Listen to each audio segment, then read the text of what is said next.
Olá, começa agora mais um programa Destaques e Ambiental Ceará reuniu jornalistas para mostrar como já está atuando na coleta e no trabalho de esgoto em várias cidades do Ceará. A empresa, que faz uma parceria com a CAGES, diz que é preciso falar mais e de maneira certa sobre o esgotamento sanitário e por isso abriu portas e projetos para a imprensa para saber mais sobre tudo o que está acontecendo.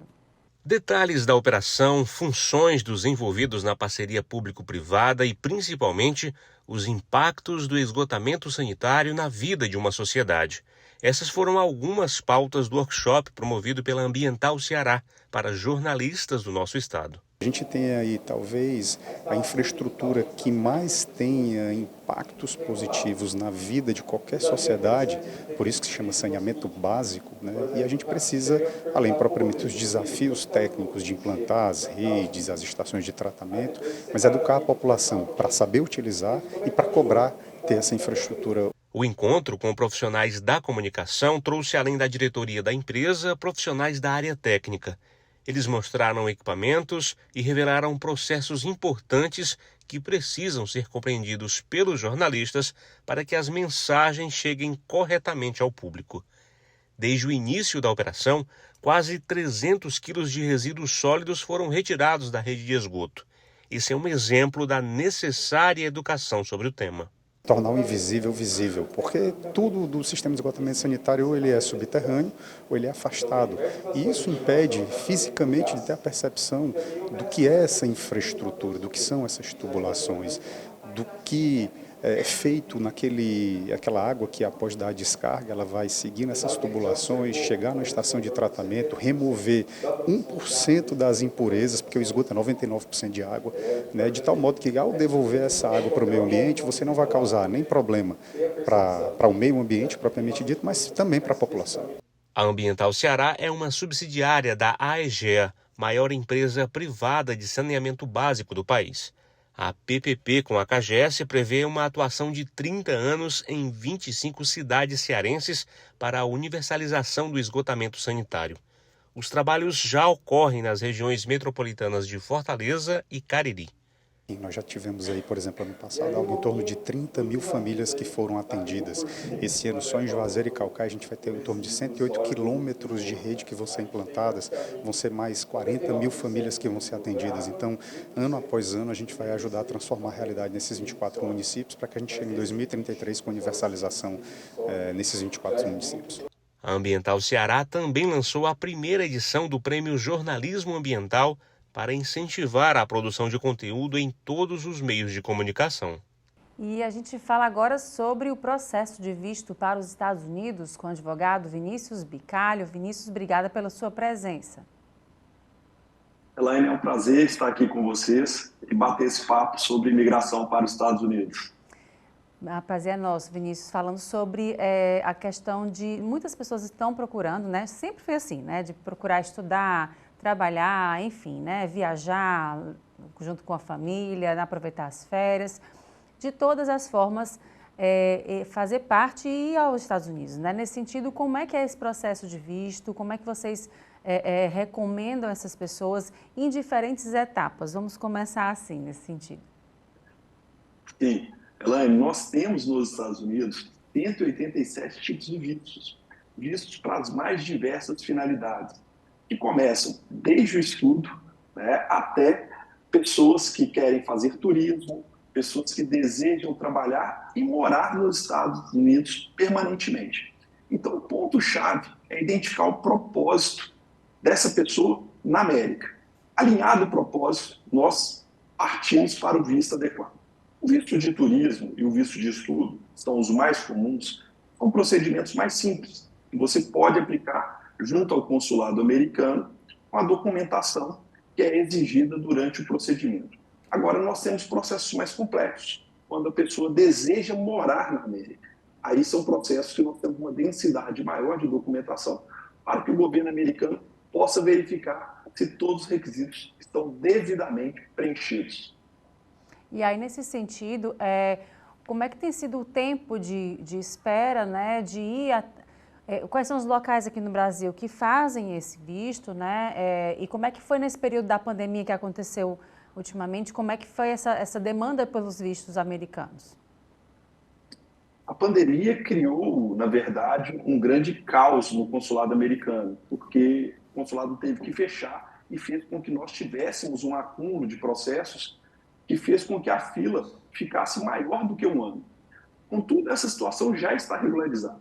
Os vistos de turismo e estudo, que nós chamamos de vistos de não imigrante, eles podem ser tirados em qualquer consulado no Brasil. Nós temos vários: São Paulo, Porto Alegre, Brasília, Rio, enfim, Recife. O ponto-chave é que os vistos de imigrante são vistos para pessoas que querem obter o green card e residir permanentemente. Esses vistos só podem ser obtidos no consulado do Rio de Janeiro. Então, por essa razão, nós temos que alinhar o propósito. Se for um visto permanente, esse visto é obtido somente no Rio de Janeiro. Vistos de não imigrante, o tempo de espera está sendo muito pequeno. Poucos meses, a situação é regularizada. Agora, os vistos de imigrante, não é que exista uma grande fila, é porque o processo ele é mais complexo. Então, são processos que podem demorar 1 ano, 2 anos, em alguns casos, até um pouco mais do que isso. E nesse caso, Vinícius, a gente viu aqui informação há pouco tempo, né, que talvez não seja mais necessário para renovar o visto você fazer de novo uma entrevista presencial, né? Como é que está isso atualmente? O que acontece? Quando você tem um visto que expirou no máximo em até 6 meses, o consulado tem um procedimento padrão que, na maioria dos casos, ele dispensa uma nova entrevista. Então, é um procedimento administrativo simplificado. Em alguns casos, em quantidade muito reduzida, o consulado ele ainda assim convoca o requerente do visto para uma entrevista, caso ele precise de um esclarecimento adicional. A nossa recomendação é que, se o seu visto está em vias de expirar ou expirou, não deixe que isso passe muito tempo, para que você possa fazer um procedimento simplificado sem entrevista, até porque a gente percebe que a entrevista sempre é um momento de desconforto. Eu falo mesmo como advogado, quando alguém tem que ser entrevistado ou prestar algum tipo de depoimento, né, testemunho, coisa do gênero, é algo que a pessoa fica desconfortável, porque você está sendo observado nos mínimos detalhes. Então, se der para evitar isso, melhor. E aí, com relação à família, né, a filhos, como é que se dá isso também? As crianças, no caso, né? Quando você aplica um pedido de visto, quando você tem filhos que são pequenos, eles são dispensados da entrevista, especialmente menores de 12 anos. Agora, tecnicamente, o processo ele é um pedido para cada um dos requerentes. Então, se existe, por exemplo, um visto de imigrante, que é o desejo de morar nos Estados Unidos, na entrevista todos deverão estar presentes, independente da idade. Mesmo que seja uma criança de idade bem reduzida, ela tem que estar presente para acompanhar o procedimento. No caso, para quem vai a trabalho, tem visto específico, dependendo de qual trabalho seja, ou pesquisa científica, enfim, né? Quem vai estudar com relação a profissionais que já estão atuando aqui, por exemplo, né? Médicos, advogados, enfim, vão para estudar fora ou então vão para trabalhar lá. Como é que é feito esse trâmite? Nós temos alguns vistos diferentes. Existem vistos para trabalhos temporários, quando você tem uma oferta de emprego e obtém esse trabalho. E nós temos os vistos que são muito procurados por brasileiros, especialmente os brasileiros qualificados, são os vistos de habilidades profissionais. Esses vistos são para profissionais que têm um bom posicionamento, médicos, advogados, engenheiros, empresários, e que comprovam que vêm para os Estados Unidos para somar. Eles não precisam de oferta de emprego e possuem um caminho onde eles chegam diretamente ao green card.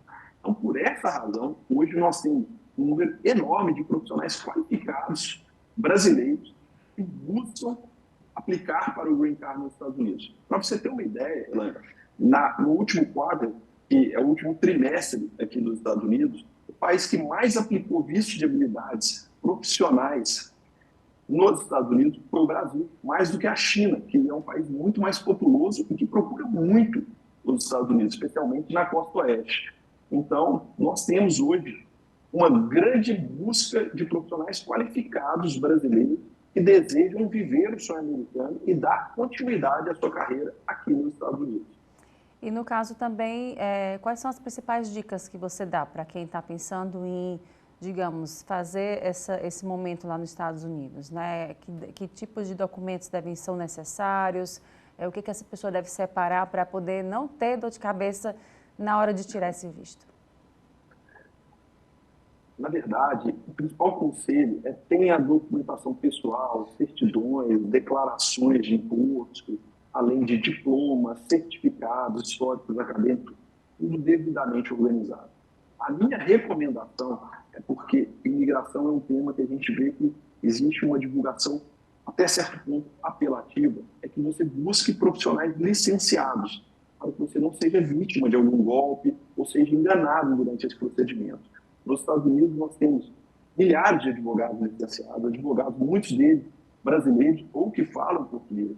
E para que você tenha certeza de que está buscando um profissional totalmente qualificado, existe uma associação nos Estados Unidos que chama EILA, Associação dos Advogados de Imigração. Todos os advogados de imigração que possuem a licença nos Estados Unidos são vinculados a essa instituição. Então, busque um profissional que seja vinculado a EILA, você dificilmente terá problema durante o seu processo migratório. O Zé falou um ponto muito importante, né? Em tempos de automatização, tecnologia, né? Tudo online, às vezes você está conversando com uma pessoa que te faz acreditar, né? Que realmente vai ser facilitado esse processo. Por vezes a pessoa, no fazer da vida, né? No corre-corre, acaba não tendo parar para fazer essa documentação toda, separar. Então alguém chega prestando esse serviço, quem sabe que quem né, de fato atua, faz de forma correta, né? Mas existe sim, né? Esse alerta realmente é muito importante de se ter cuidado com quem está facilitando isso, né, para você. Tem que checar essas informações, esses dados, né? A sua colocação é perfeita, porque apesar de morar nos Estados Unidos há muitos anos, eu sou mineiro, de Belo Horizonte, e em Minas tem um ditado que eu uso muito com os clientes que falam o seguinte: quando a esmola é demais, até o santo desconfia. E normalmente as pessoas que querem enganar o imigrante, ele é um alvo fácil, porque muitas vezes ele não conhece a cultura do país, não sabe como as coisas funcionam. Normalmente elas chegam vendendo facilidades. Então, esse cuidado ele é extremamente importante para que você não seja vítima de algum oportunista. Pois é, aí também queria abordar com você, já que a gente está nessa temática, com relação à exigência, né, de visto daí, no caso, de você estar para cá, né, dos Estados Unidos, Canadá, quem mora nesses países, para vir aqui para o Brasil, né, foi adiado para ano que vem, né, essa exigência. Como é que está essa discussão aí? Como é que você tem acompanhado tudo isso? A gente percebe que o americano ele respeita muito a soberania do Brasil nesse sentido. De optar por exigir o visto do americano.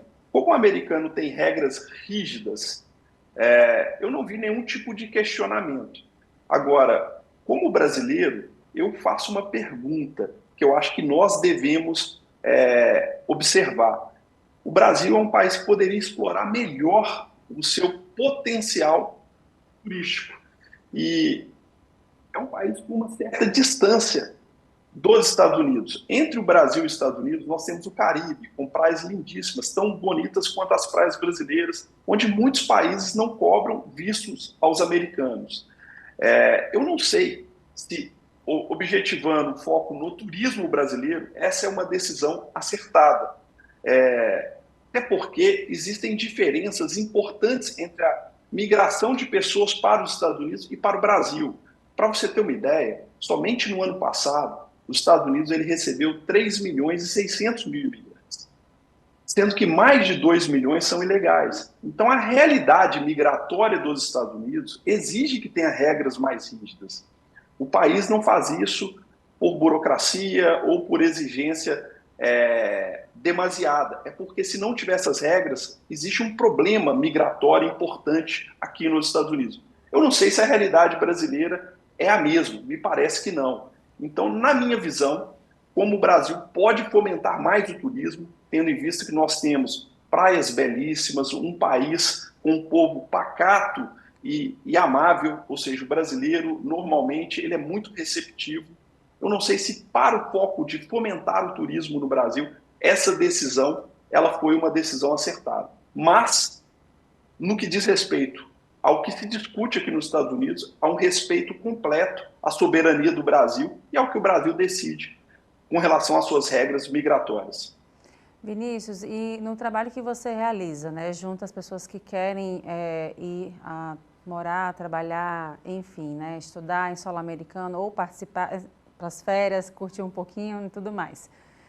Como é que tem sido essa busca para os Estados Unidos? É mais família? Esse perfil tem modificado? E como é que tem sido essa busca atualmente, principalmente depois da pandemia, que a gente viu muita gente querendo viajar, né? Querendo mudar de vida, os nômades digitais, as pessoas cada vez mais trabalhando em locais distintos, né? Às vezes trabalhando aqui, mas nos Estados Unidos, ou o contrário também, né? Trabalhando aqui de forma física, mas atuando em empresas fora, no mundo afora. Como é que você tem observado essa demanda com relação a esses perfis? O perfil clássico que procura o escritório são famílias, casais, normalmente com filhos, bem-sucedidos, bem posicionados, e a gente sempre tenta entender a motivação, o que leva essas pessoas a sair do Brasil e procurar continuidade de sua vida nos Estados Unidos. O principal motivo é violência, Elaine. Segundo motivo é educação dos filhos, para que os filhos possam estudar em universidades de ponta. E o terceiro motivo é o ambiente de negócios, tendo em vista que a economia americana é uma economia constantemente pujante e vibrante. Então, esses são os principais motivadores, são famílias normalmente bem estruturadas, bem posicionadas e que querem dar continuidade aqui. Mas eu não tenho dúvida alguma que o principal motivador, como eu disse no início, é a violência. É algo que, como brasileiro, né, nos entristece, porque as pessoas elas entendem que o alto índice de violência, especialmente nos grandes centros no Brasil, está retirando, especialmente dos jovens e adolescentes, a capacidade de desenvolver as habilidades sociais. Ou seja, os filhos precisam estar em ambientes protegidos, e é isso que a gente escuta dia após dia no escritório, nas reuniões que nós temos com os nossos clientes. E nesse recorte de regiões aqui, quem é que mais está buscando? É Nordeste, Sul, Centro-Oeste, Sudeste? Quem é que está buscando realmente morar nos Estados Unidos nesse sentido?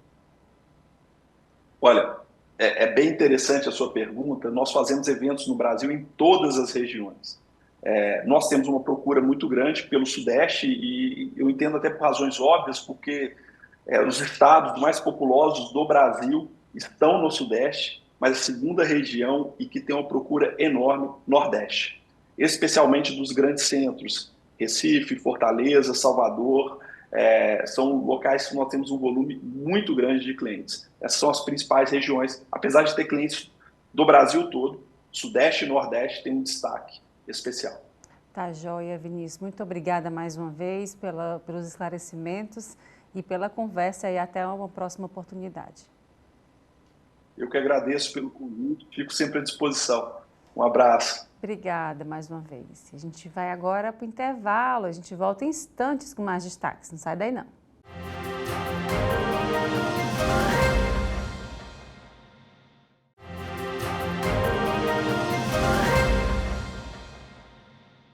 E a Câmara de Dirigentes Lojistas de Fortaleza recebeu o prefeito José Sarto para uma conversa sobre os investimentos na cidade. Entre as pautas principais para os comerciantes é a revitalização do centro da capital cearense. O prefeito e a comitiva dele, com assessores e secretários, foram recebidos diretamente pelo presidente da CDL Fortaleza. O diálogo entre a CDL e a prefeitura envolveu as necessidades dos comerciantes no centro de Fortaleza, uma região prioritária para a economia do município. Praça do Ferreira, né, o projeto arquitetônico já está bem adiantado, o iluminol técnico também. A estação de ônibus ali da Praça de Alencar vai ser assim, uma coisa muito significante para o varejo, vai vitalizar a Liberato Barroso, a Guilherme Rocha, a Barão do Rio Branco. Então aquilo ali vai ser um grande benefício para aquelas lojas que ficam sitiadas ali na Barão do Rio Branco, na Liberato Barroso, enfim, todo o centro de Fortaleza. A queda na movimentação no centro de Fortaleza foi um dos pontos que mais chamaram a atenção por aqui. Segundo a CDL, por enquanto, não existe redução no faturamento dos lojistas, mas os números em toda a região podem melhorar. Quem é o público do Centro de Fortaleza? Ela é aquela pessoa que sabe que vai chegar lá, ela vai encontrar o que ela vai procurar, dada a diversidade das lojas, né, dos produtos. E a outra coisa, muitas vezes a pessoa quer negociar com o próprio lojista. Como o Centro de Fortaleza é composto por pequenos lojistas, onde o dono está ao balcão fazendo atendimento, e aí ele negocia diretamente. Então, os consumidores que vão ao Centro de Fortaleza têm esse perfil. A Prefeitura avaliou durante a reunião que os lojistas estão entre os principais responsáveis por Fortaleza conseguir ser líder no PIB, o Produto Interno Bruto da região Nordeste. Por isso, a ideia é proporcionar mais estrutura e, ao mesmo tempo, novas condições de bem-estar para a população. A nossa ideia é revitalizar o centro como um todo, tornando um local também residencial, com áreas de bairros que tenham, além dos comércios tradicionais, que tenham acesso à saúde, os moradores do centro, que é um outro fator que a gente quer estimular, é que os trabalhadores e trabalhadoras do centro da cidade possam morar no centro da cidade, morando no centro da cidade, ter escola de tempo integral aqui no centro da cidade, ter posto de saúde aqui no centro da cidade. Então, é uma discussão que comporta um pouquinho mais de tempo, porque é um projeto bem ousado. E, como eu falei, lamentavelmente, a pandemia retardou o mundo todo, não só a nós outros, mas ao mundo todo a fazer esse salto triplo de qualidade em ocupação, em revitalização do centro da cidade. E a população masculina cada vez mais tem se preocupado com diversas questões relacionadas ao bem-estar e à prevenção, ao diagnóstico precoce de doenças. Com isso, tem aumentado o número de homens de todas as idades e classes sociais que se submetem a cirurgias plásticas, também por razões estéticas, no caso, né? Sobre esse assunto e muito mais, eu converso com o Dr. Flávio Cabral, especialista em cirurgia plástica masculina. Muito obrigada pela sua presença. Olá, Elaine. Prazer estar aqui com vocês, falando de um assunto realmente importante, que está em alta, né? O público masculino cada vez mais como se cuidar em busca de melhor qualidade, em se sentir bem, e isso reflete em diversos âmbitos, né? Do meio pessoal, do meio profissional, e é um prazer estar falando um pouco isso com vocês. Obrigada mais uma vez pela sua presença. Com relação a essa busca, nessa procura, quais são os tipos de cirurgias mais demandados, né, que os homens têm mais buscado nos consultórios? Então, a gente tem uma mudança do perfil de cirurgias de acordo com a faixa etária. Geralmente, os homens mais por volta de 30, 40 anos, as cirurgias que eles mais fazem são cirurgias de contorno corporal, qual o carro-chefe seria a combinação de definição, para poder melhorar o contorno, fazer melhora da região corporal, correção de ginecomastia, que é uma doença que coloca muitos homens que vêm essas grandes, aparecendo aqui na costa, e que trazem constrangimentos. Pode ser resolvido isso por cirurgia. Já nos homens que têm mais de 50 anos, as cirurgias mais delicadas são as que são voltadas para o rejuvenescimento facial. A cirurgia das pálpebras, a gente sabe que o olhar, a gente viveu aí na pandemia de máscara durante bastante tempo, né? A gente sabe como que o olhar é importante. E nesses homens, a busca da blefaroplastia, que é a cirurgia das pálpebras, é a mais procurada, e eles veem assim, um resultado assim, incrível de rejuvenescimento e de se sentir bem. E nesse caso dessa cirurgia especial que o senhor falou, né? Como é que é o pós-operatório, como é que é o dia da cirurgia, essa pessoa ela fica internada, tem alta, e para quais são esses casos indicados? Então, a gente tem uma preocupação no cuidado do paciente, porque a gente prepara muito o paciente antes da cirurgia, e isso vai refletir na recuperação nele no pós-operatório. Mas como preparar antes, né? O paciente ele não pode chegar aqui se consultar comigo e dizer, doutor, eu queria me operar amanhã, né? A gente vai fazer uma avaliação com todos os exames, vai ver além da coagulação, condições de saúde, se tem remédios ou não, e também vai avaliar todo o metabolismo do paciente, ver se ele está se alimentando bem, se ele faz atividade física, se nos exames dele todos os nutrientes estão bem. E quando a gente consegue ver o paciente por completo e orientar ele no que ele deve fazer para estar na sua melhor fase no dia da cirurgia, a gente consegue ter uma recuperação rápida, no qual a grande maioria dos pacientes, cerca de 10 dias, já estão de volta para a grande maioria das atividades, já podem voltar para o trabalho, já pode voltar para a academia para fazer alguns tipos de exercício, né? E essa recuperação rápida que os pacientes buscam, a gente vê nisso. Mais segurança quando o paciente é preparado, né? E uma reabilitação precoce, que a pessoa não precise faltar ao trabalho e possa voltar para suas atividades, tanto laborais quanto atividades de lazer. Pois é, e além dessa em especial, né, quais são as outras que são buscadas também? Para não só questões estéticas, né, mas também questões de saúde. O homem tem se olhado mais para si, a gente fala muito, a mulher é mais acostumada, né, doutor? Assim, a gente sempre está se olhando um pouco, prefiro melhorar isso daqui, enfim, a gente está sempre se olhando. Mas o homem não tem muito esse costume, né? Se o tem modificado com o passar desses anos?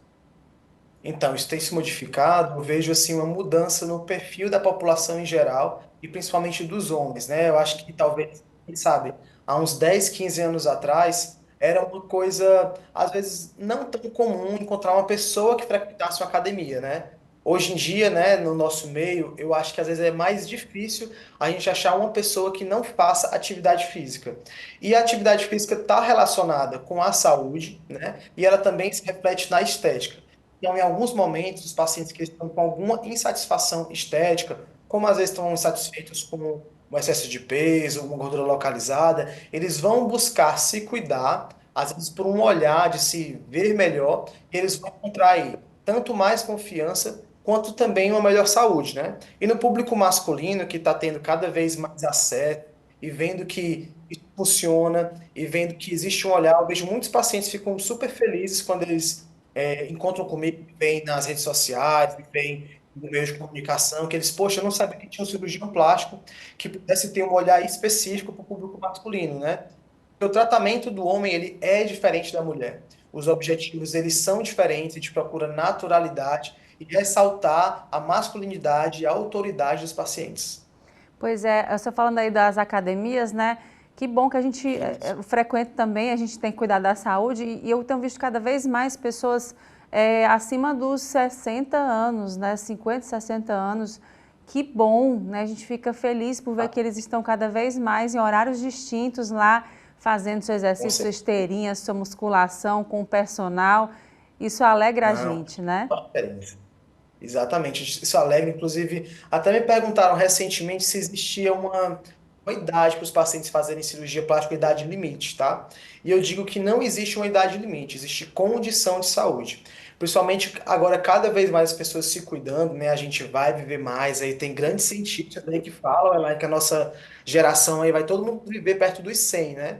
E um 100 com mais qualidade. Isso vem desde uma preocupação com atividade física, de um olhar diferente para a alimentação, né? E realmente, por exemplo, existe cirurgia plástica depois dos 60, existe depois dos 70, não existe uma idade específica.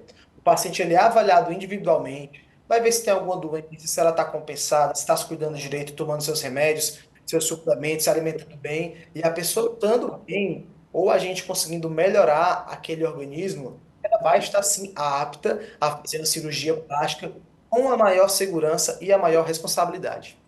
E aí, nesse sentido, falando um pouco também da cirurgia plástica, voltado para a cirurgia bariátrica, né? Logo após, em seguida, tem uma perda de peso significativa e a sobra de pele, né? Que a pele não acompanha, né, essa perda do peso. Que bom seria se fosse, né? Mas, infelizmente, ela tem um tempo, né? E, nesse caso, para os homens, né? Como a gente está falando no público masculino, em que momento é indicado? É cada caso que tem que ser avaliado? Como é que é feito esse acompanhamento?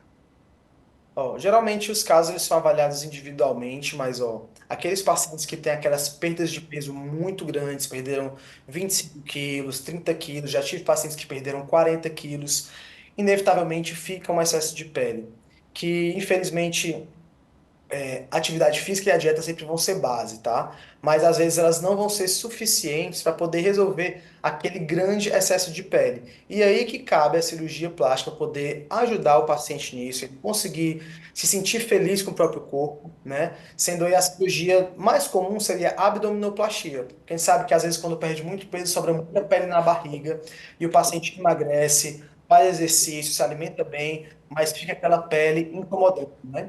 E aí, realmente, a cirurgia vai entrar para poder resolver isso. A gente também, cada vez mais, tem cirurgias até com cicatrizes menores, usando tecnologias. Tem tecnologias maravilhosas que vieram ajudar a gente aí, que a gente pode fazer cada vez cicatrizes menores, né? E naqueles pacientes que precisam, os pós-bariátricos, eles estando bem compensados, com peso estabilizado, se cuidando bem, a cirurgia pode vir aí como uma cereja do bolo para esse processo que começou antes de mudar a cabeça para poder fazer a cirurgia bariátrica e cuidar melhor, e aí o paciente chegar aí no depois dele, se sentindo bem, com mais saúde e poder levar para frente a cirurgia da vida, né? E essa qualidade de vida que a gente sabe que a cirurgia bariátrica pode oferecer. Com relação ao rosto, quais são as cirurgias? A senhora falou uma agora, né? Da blefaroplastia. Perdão, desculpa. Isso, Da cirurgia da pálpebra, né? E aí, nesse Isso. caso, além dessa, quais são as mais procuradas para o rosto? É uniformização, é papada? O que mais procura? Olha, uma das grandes procuras aqui da clínica, eu vou te falar que é a papada, tá? Tem muita gente que se incomoda com a papada. A gente sabe que às vezes é um tratamento difícil, mas ó, quando você diagnostica bem a papada para saber se é gordura, se é flacidez, se tem os dois, aonde que tá essa gordura, existem diversos tratamentos, inclusive não cirúrgicos, que apresentam resultados incríveis. Vou te falar que os pacientes que tratam a papada que tem aquele resultado, nossa, eles ficam muito felizes, porque faz muita diferença na expressão do rosto. Tá, joia, doutor. E com relação a essa saúde como um todo, no mais, que bom, né, que a gente está vendo que os homens também estão se cuidando, né? Se cuidar é um amor próprio, né? Trabalhar um pouco a autoestima também, né? Se olhar um pouco. A gente vê muito isso no público feminino, mas o público masculino também precisa, né? Olhar um pouquinho para si e também fazer check-up, né? Acompanhar. Se tem alguma doença identificada, tratar, né? A gente precisa trabalhar com prevenção, né? Exatamente, a gente sabe que as doenças, quando elas são diagnosticadas no início, né, elas têm um tratamento mais fácil, um tratamento mais rápido, elas podem não comprometer a sua capacidade de trabalho, sua capacidade física, né? E é muito incrível que eu encontro muitos homens aqui que a gente vê aí que eles querem se cuidar por uma questão de se sentirem bem. E também tem homens que querem se cuidar por com relação ao trabalho, tá? A gente sabe aqueles homens que estão com aparência mais cuidada, que eles estão se sentindo melhor, que eles ficam mais confiantes, né? Isso se reflete muito no trabalho, no poder de convencimento, no poder de conseguir fechar negócios. Então, eu te conto que tem muitos homens, grandes empresários, que vêm se cuidar aqui na clínica, com esse objetivo, e conseguem alcançar isso, porque você sabe, né? Quando a gente está se sentindo bem, a gente tem uma outra cabeça, a gente pensa melhor, a gente consegue passar melhor as nossas ideias, né? E isso vai se refletir no trabalho, na vida com a família, na vida com a esposa, né? Em muitos âmbitos aí do nosso dia a dia. É verdade. Obrigada mais uma vez pela conversa e até uma próxima oportunidade. Nossa, foi maravilhoso aqui o papo com vocês. É muito importante estar falando sobre esse assunto. É importante que os homens saibam que existe esse tratamento voltado para eles, né? Um tratamento diferenciado, no qual a gente vai tentar alcançar os objetivos que o paciente procura. Tudo isso com uma maior segurança, com preocupação com a sua saúde em geral, tá? Para que a gente possa aí realizar aí os desejos dos pacientes. Tá, joia. Obrigada mais uma vez. Até a próxima. Até a próxima. Obrigada. E agora é o intervalo. A gente volta em instantes com mais destaques.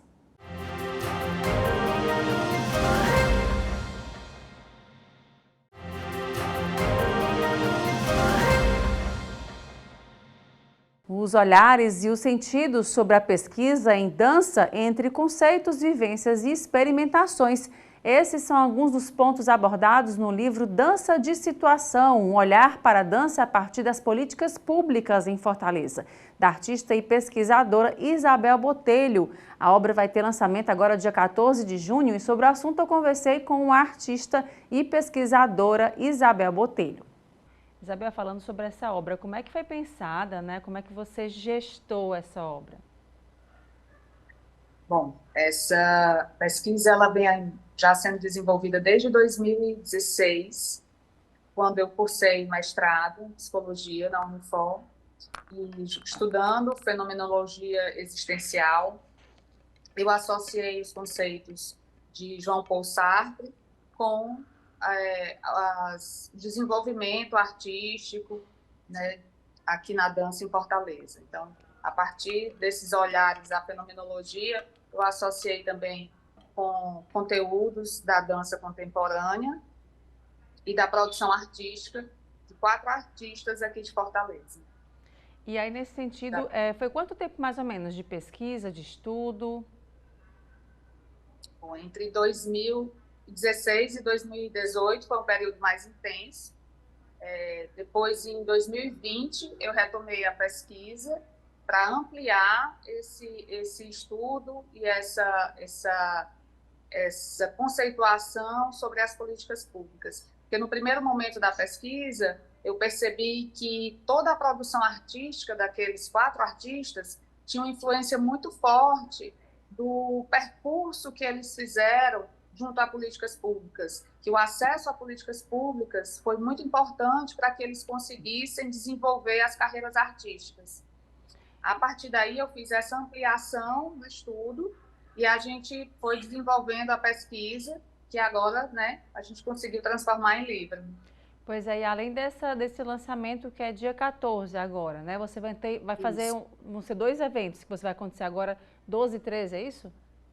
Isso, dia 12 e 13 a gente vai abrir um seminário de divulgação e difusão dos conteúdos da pesquisa. A gente vai conversar no primeiro dia, que é no dia 12 de junho, às 18 horas, com 3 professores que participaram da pesquisa junto comigo e que trabalham com fenomenologia e arte.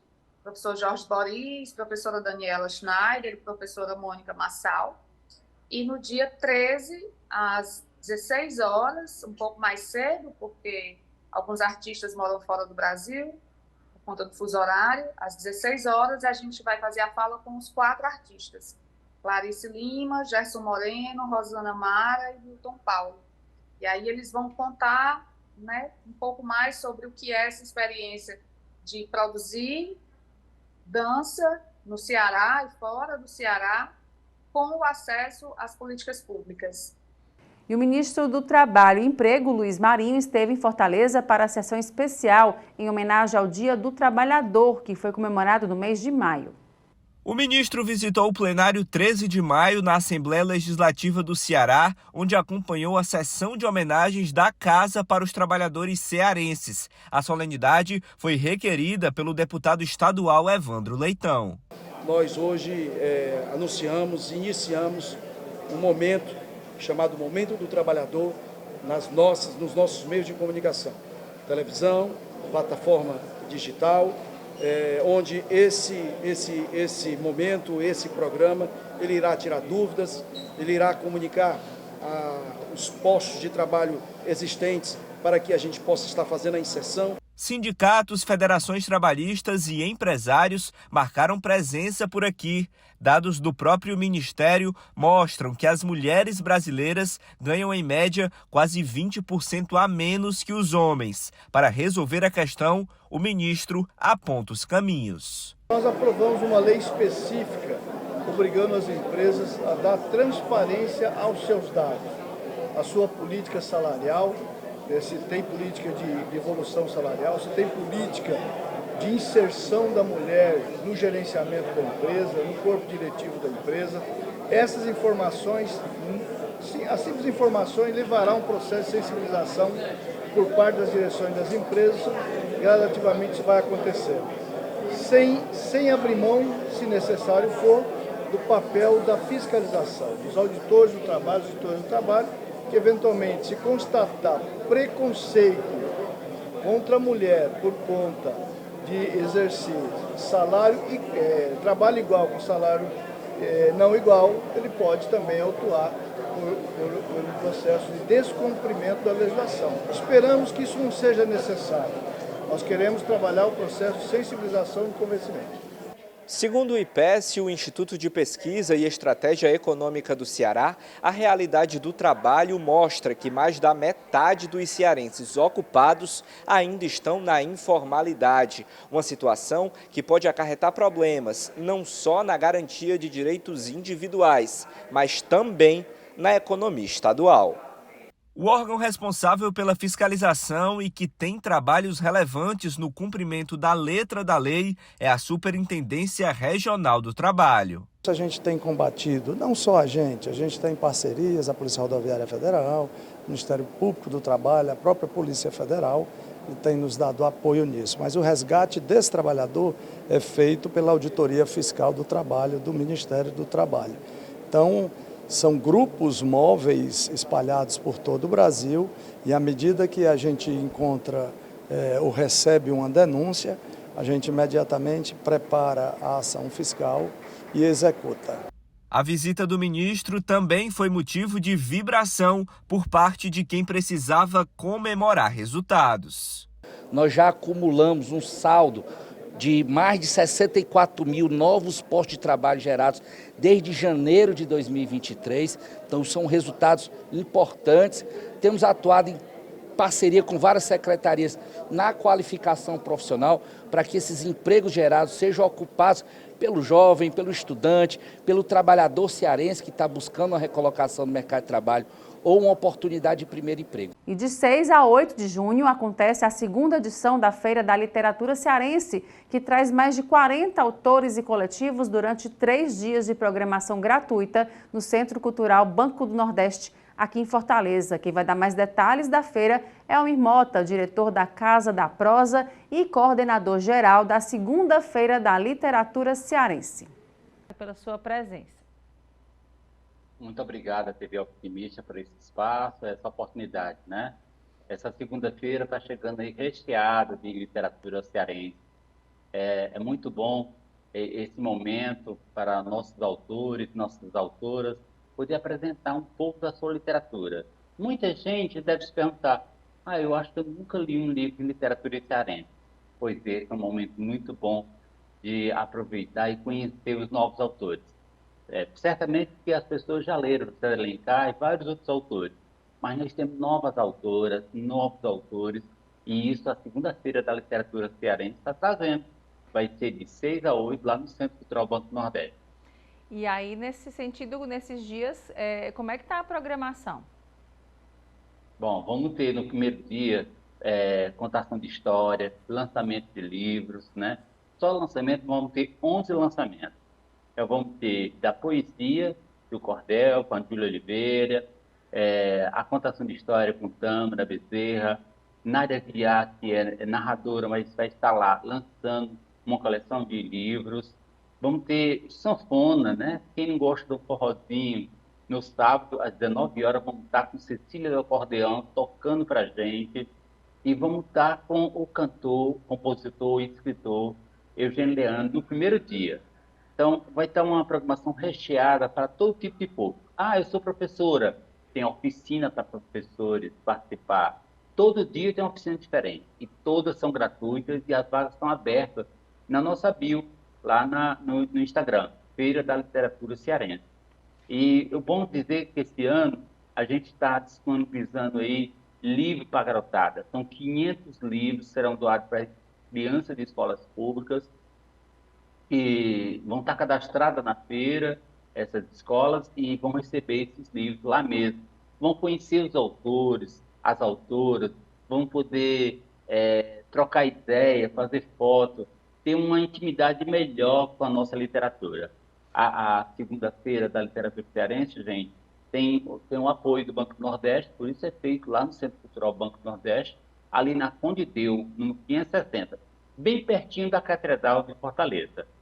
E é um local tão bacana para a gente conhecer, para quem ainda não conhece, né? Conhecer, e para quem já conhece, reviver, né? Revisitar, nunca é demais, né? A gente tem acesso à cultura e de forma gratuita, né, Almir? Tão bacana ter isso, Claro. O acesso das crianças também, né?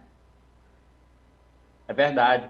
Olha, é uma oportunidade de sair daquela mesmice dos shoppings, né? Tirar uma semana para ir para o centro de Fortaleza e levar os meninos, as meninas para participar da programação cultural. Olha, se você chega de manhã, 9 horas, tem contação de história. Ah, se você chega 2 horas da tarde, tem contação de história. Chega 3, 4, tem roda de leituras, tem lançamentos. Então, sempre tem alguma atividade para o menino participar, para a menina participar. E vale salientar que a gente está com várias atividades além dos lançamentos da contação. A gente vai ter momentos específicos, assim, muito especiais. Olha só, na sexta-feira nós vamos ter o Sarau de Mulheres, às 18 horas, com um grupo coletivo chamado Mulherio das Letras. É muito bacana, vale muito a pena as mulheres de Fortaleza prestigiar essas guerreiras. Nós vamos ter outro grupo bacana também, contando história e fazendo leituras especiais para todo mundo ver. É o coletivo Brota, né? Mas vamos ter também autores solos, como o Patrick Lima, que ele vai fazer lá uma brincadeira bacana com o chapéu do Harry Potter, que vale a pena. Você vai entender aquela magia toda do bruxinho da nossa época. E vamos ter também coisas bacanas, por exemplo, nós vamos ter poesia circulando dentro da feira, nós vamos ter uma oficina especial com o Reginaldo, de um coletivo legal, acho que é a Vila de Poesia, lá de Maracanaú, e a gente está convidando todo mundo para participar desse momento. É muito gratificante fazer uma feira dessa, porque a gente está tendo uma resposta positiva das pessoas, dizendo que vai, que a escola vai também. Olha, a gente vai ter autoras como Angélica Sampaio, Casemiro Campos, Júlia Oliveira, deixa eu ver se eu lembro mais aqui de alguém, Raimundo Neto, que é escritor também. Ó, vamos estar com a Luísa Ponte, da editora Caruá, com lançamentos. Vamos estar também com a Regiane Nascimento e o Normando Oliveira, com oficina, também da oficina Caruá. Nós vamos ter um lançamento especial no dia 8 com o Dr. Roberto Smith, com um livro Contos de Estranhamento. E logo em seguida vamos ter A Menina e o Café, da editora Caminhar, que é o último lançamento da noite de sábado. Vale a pena conferir, sabe? Então, todos estão convidados a se dirigir ao centro de Fortaleza de 6 a 8 de junho, lá para o Centro Cultural Banco do Nordeste. E além de contação em tudo isso que você falou, tem música também, né? Para quem quer pegar esse sábado aí de música, né? Vai ser espalhado também durante a programação, né? Uma sanfoninha. É isso mesmo. A gente quer reforçar que no sábado vai ter a sanfona com Cecília Cordeon tocando para gente, uma jovem lá da região de Baturité, que já circulou o mundo, a Europa toda, mas que mora aqui do nosso lado, né? Está aqui na nossa Fortaleza. E no primeiro dia vamos ter música com um cantor e compositor, Eugênio Leandro. Ficam todos convidados. Albi, e falando sobre, para quem quiser, que já anotou aí, já colocou no caderninho a programação para fazer parte, né? Como é que faz para participar? Tem inscrição? É só chegar? Diga o recado. Tem programação que não precisa se inscrever, claro. Você chega para ouvir história, para participar do lançamento, é tudo gratuito e só chegar e participar. Agora, as oficinas, a gente aconselha que a pessoa entre lá no link do Instagram, Feira da Literatura Cearense, e clique lá naquela biozinha e vai aparecer as oficinas. Aí você escolhe o dia que quer e a oficina que tem interesse. Tem uma oficina de como fazer livro, né? Tem outra oficina de como fazer poesia de cordel, com a Júlia Oliveira. A primeira é com a Regiane Normando. E tem uma oficina também de poesia, com o Reginaldo. Então, são vários momentos diferentes e dias diferentes. Ah, eu quero participar de tudo. Ok, vai lá, pode se inscrever, é gratuito e é muito bacana. Tá, joia. Eu vou te pedir para fazer o convite, para você convidar quem está assistindo aí. Como é que faz para saber mais informações dessa programação aí vasta e completa? Onde é que acessa? Redes sociais, site? Fique à vontade. Obrigado. Olha, a todos que estão vendo aqui a gente na TV Otimista, olha, eu quero dizer que o mês da literatura no Ceará vai ser agora junho. 6 a 8 de junho, todo mundo está convidado. Abra seu coração, venha conhecer um pouco da literatura do nosso povo. vai ser de 6 a 8, no Centro Cultural Banco do Nordeste, ali do lado da Catedral de Fortaleza. Vá lá, tem contação de histórias, debates, palestra, oficina, atividades infantis, tudo gratuito e para todo mundo ver e todo mundo ler. Se você tem problemas, algum problema, alguma restrição, nós vamos ter a programação em braille, nós vamos ter atividades que vai ser acompanhada de Libras. Então, é uma programação acessível para a comunidade. Ficam todos convidados, tá bom? Cheguem lá. E o Destaques fica por aqui com essa super dica. Obrigada pela sua companhia e até o próximo programa.